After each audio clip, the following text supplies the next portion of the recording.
تسليما اللهم صل على سيدنا مولانا محمد وعلى آل سيدنا مولانا محمد اللهم صل على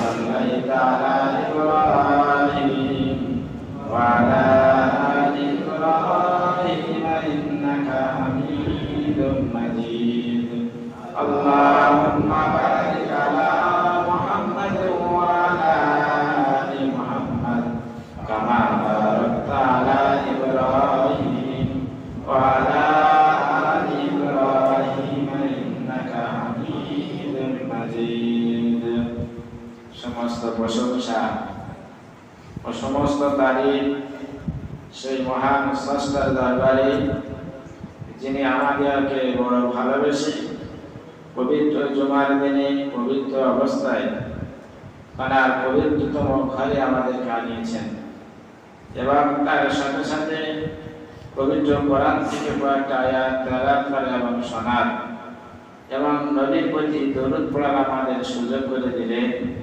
এর জন্য আমরা প্রত্যেকে আল্লাহর কাছে শুকরিয়া আদায় করি আলহামদুলিল্লাহ।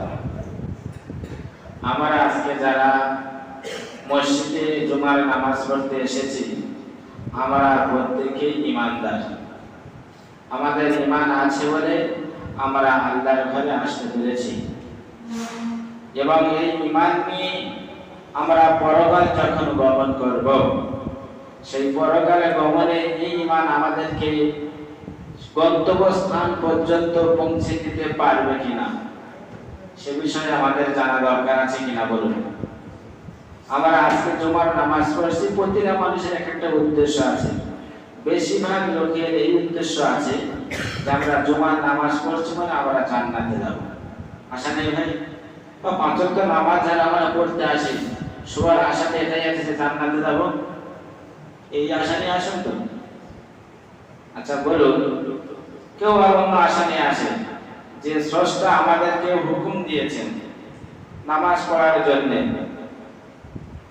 তাকে যদি রাজি খুশি করা যদি যায় তাহলে জান্নাত তো অটোমেটিক এসে যাবে না? আর যদি বলে তারা রাজি খুশি করবো না আমরা জান্নাতে যাবই, যা যাবে কি? তাহলে সেই স্রষ্টা আমাদেরকে যে সমস্ত হুকুম আহকাম দিয়েছেন সেগুলো যদি পূর্ণভাবে করি তাহলে নিশ্চয়ই আমরা জান্নাতে যাব। আমাদের জন্য কেউ দোয়া করুক বা নাই বা করুক, যদি আল্লাহ আমাদের রাজি খুশি হয়ে যান আমরা বেড়া পার হয়ে যাব। এখন আল্লাহকে রাজি খুশি করতে গেলে আমাদের কি করতে হবে? শুধু কি নামাজ পড়তে হবে? নামাজ পড়লে কি আল্লাহ আমাদের রাজি খুশি হয়ে যাবে? না, আরো কাজ আছে। পবিত্র কোরআন পাকে আল্লাহ পাক 6666টি কম বেশি আয়াত দিয়েছেন। জানেন ভাই, উম্মতকে তিনি তার উম্মতকে যে নবীর উপরে কোরআন পাঠিয়েছেন তিনি সেই কোরআন নবী তার উম্মতকে শুনিয়েছেন, সেই প্রতি আমার কথা বলেছেন। এখন আমি গত জুমায় দুটো কথা বলে রেখে দিয়েছিলাম, মনে আছে কি? যদি মনে থাকে তাহলে বলবো, যদি মনে না থাকে তাহলে ছেড়ে দিয়ে অন্য লাইনে চলে যাবে। মনে আছে তো? কিন্তু শর্ত একটা আছে, দুটো প্রশ্ন করেছিলাম আমি, প্রশ্নের উত্তর ইনশাআল্লাহ দেবো। তো প্রশ্ন উত্তর শুনতে রাজি আছেন? গাল কেউ দেবেন না।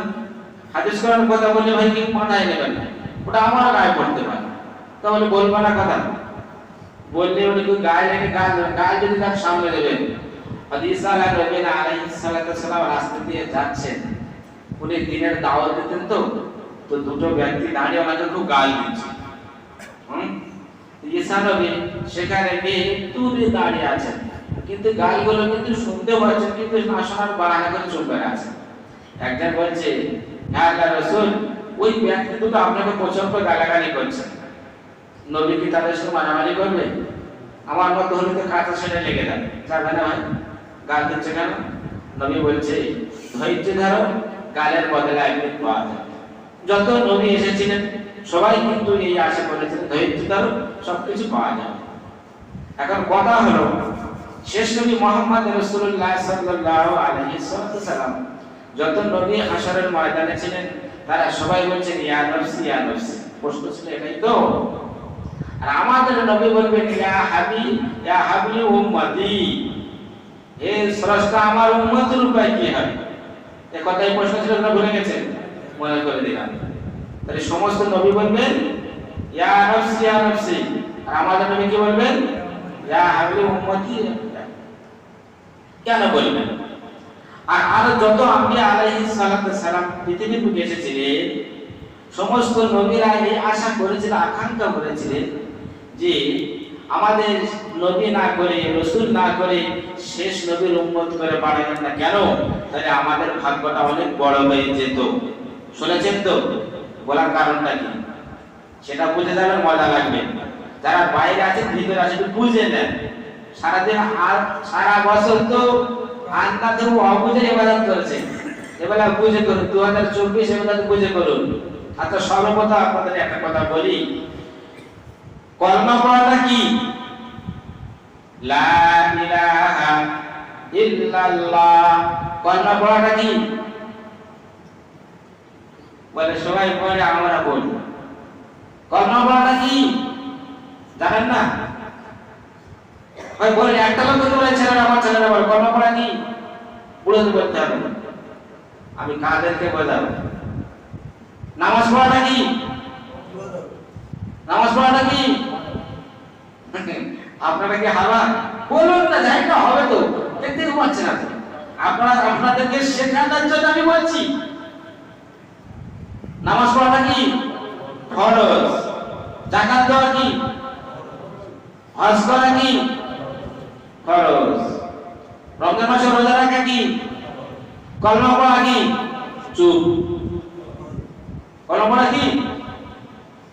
কলমা পড়া ফরজ। যতক্ষণ না কলমা পড়ছেন এগুলো তো ঘাড়ে চাপতেছে না। ইসলামের যে 5টা স্তম্ভ আছে সর্বপ্রথম তো কলেমা আছে। সর্বপ্রথম কি আছে? যখন কলেমা লা ইলাহা ইল্লাল্লাহ মুহাম্মাদুর রাসূলুল্লাহ যখন পড়লেন, তারপরে আপনার উপরে নামাজ ফরজ হলো, তারপরে আপনার উপরে যাকাত ফরজ হলো, তারপরে আপনার উপরে হজ ফরজ হলো, তারপরে রমজান মাসে রোজা আপনার উপরে ফরজ হলো। তাহলে কি হবে কি? সামন্ত পড়া কেউ এখন ইসলাম গ্রহণ কবুল করবে, নাকি সর্বদেশে নামাজ পড়বে, না যাকাত দেবে, না হজ করবে? কোনটা করবে আগে? কলমা পড়বে না? এইগুলো বুঝে এবার বুঝতে পারছেন তো? কোন ভিন্ন জাতি যখন ইসলাম গ্রহণ কবুল করবে তখন হচ্ছে কি তাকে সর্বপ্রথম কলমা পড়াতে হবে, পড়ার পরে তারপরে তার উপরে সব ফরজ হবে।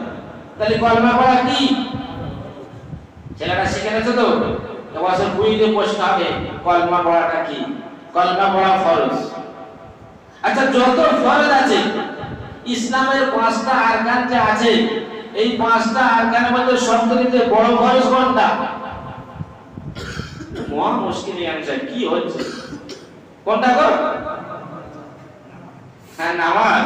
কলমা যদি না পড়ে কি করে নামাজ হবে? কলমাই থাকবে। আমি বোঝানোর জন্য বলছি। আমি যে জন্য শেষ থেকে উম্মতের দাম কেন বোঝাবো? তাহলে কলমা পড়াটা সর্বপ্রথম ফার্স্ট ফরজ, আর তারপরে শিক্ষা করা ফরজ। যদি না বলবে কি করবেন? হ্যাঁ বলছে ইমাম সাহেব এখন মসজিদে আছে, এখন মুয়াজ্জিন নেই, তখন আপনাদের আজকের কথা বলি। এখন বুঝছে মাগরিবের নামাজে লোক কম আছে, অন্য নামাজে লোক কম আছে, বলে এখন তো চাচা তাকবীর দাও। আপনাদের মসজিদে অন্য মসজিদে কথা বলছি, বলছে চাচা তাকবীর দাও। তো চাচা তো আল্লাহু আকবার আল্লাহু আকবার। হ্যাঁ বলে যা বলে কাতকামাতে সালাম। হ্যাঁ হালাল ফালা হালাল ফালা তাকবীর দিচ্ছে, হালাল ফালা হালাল ফালা। আচ্ছা হালাল ফালা পড়া পেয়েছে, তাহলে ইমাম সাহেব যেমন দিয়েছিলাম নামাজ কি পড়াবো? ও যতক্ষণ নামাজে কেরাত পড়ছে তো ভুল চলে আসতেছে, বলে বলে হালাল ফালা হালাল ফালা।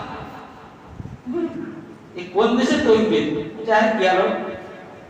এখন ইমাম সাহেব নামাজ পড়াচ্ছে, মাথায় ঘুরতেছে যে চাচা যে বড় বিলহান করে, আর এরকম রোমাল গায়ে ঘুরে চাচার নামাজ পড়ে কি অবস্থা আছে? চাচার নামাজ কি অবস্থা আছে? তা বলে এখন ফরজ নামাজ হয়ে যাওয়ার পরে চাচা সুন্নত পড়ছে, নফল পড়ছে, বড় বড় সূরা পড়ছে, পড়ে নামাজ পড়ে হাত তুলে দোয়া করছে। মৌলভী সাহেব বসে আছে, নামাজ পড়ে চাচা নামাজ পড়ে কি সূরা পড়ে? বলে ওই তো ফাইজালাহুম কাসি মাকুল, ফাইজালাহুম। আরে ফাইজালাহুম, সারা ইমাম সাহেব তো পাগল কিছু, পুরো কোরআন ফেরেশতা ফেরেশতা, ফাইজালাহুম কথা সূরা ফিরে আছে, ফাইজালাহুম কাসি মাকুল, ও বলছে ফাইজালাহুম। ফায়দা করতে পাওয়া যাবে যদি সারা জিন্দেগি যদি এরকম জ্বালিয়ে যান, ওই নামাজকে আমার নামাজে জান্নাতে দিয়ে যাবে? বলছে চাচা আরেকটা কি সূরা পড়েছেন? হ্যাঁ, বলছে এলাম ইউলাদ ওয়া লাম ইউলাদ, এলাম ইউলাদ ওয়া লাম ইউলাদ কুফুয়ান আহাদ। পড়েছেন কোন জায়গায় এলাম ইউলাদ? তারা সূরা ইখলাস পড়তে পারে না, যদি এলাম ওয়া লাম ইউলাদ তে পড়েছে এলাম ইউলাদ।